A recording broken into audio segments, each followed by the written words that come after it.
Vowel sound இருந்தா அதை ஒரு சவுண்டா எடுத்துப்போம், ஒரு சிலபலா எடுத்துப்போம்.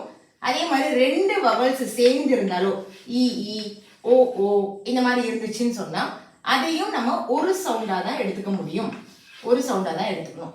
Okay yes. அடுத்த விஷயம் என்னன்னா, ஒருவேளை கன்சோனன்ஸ், வாட் இஸ் கன்சோனன்ஸ்? கன்சோனன்ஸ்னா என்ன? கன்சோனன்ஸ்னா வவல்ஸ் இருக்குங்களா, AEIOU, இது 5 லெட்டர்ஸ் இருக்கு. நமக்கு மொத்தமா இங்கிலீஷ் ஆல்பபெட் எத்தனை இருக்கு அப்படின்னா ஒரே ஒரு இங்கிலீஷ் ஆல்பபெட் தான். அந்த இங்கிலீஷ் 1 ஆல்பபெட்ல we have 26 letters. எத்தனை இருக்கு? 26 letters. இந்த 26 lettersல 5 we call it as vowels, remaining 21 we call it as consonants. Okay yes. இந்த consonants வந்து டபுளா இருந்தா LL TT இந்த மாதிரிலாம் இருந்தா ரெண்டுத்துக்கும் நடுவுல பிரேக் பண்ணுங்க.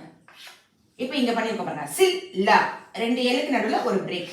இப்படி பிரேக் பண்ணும்போது நமக்கு pronunciation ஈஸி ஆயிடும், அதாவது சவுண்ட் நம்ம அழகா பிரிச்சு சொல்ல முடியும். Okay, so this is a way of breaking the words.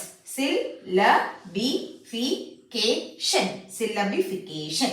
Got it? Yes. இப்போ இதுல வந்து என்னென்ன டைப்ஸ் எப்படி இருக்கு அப்படின்னா, first monosyllable. What do you call this? Monosyllable. Mono அப்படின்னா என்னது?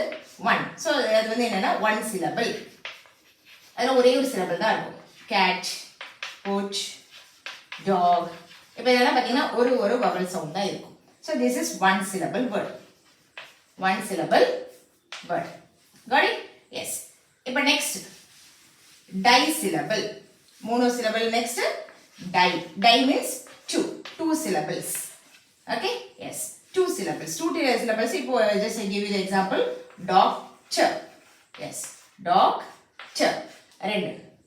Okay, next three syllable. Three syllable we call it as trisyllable.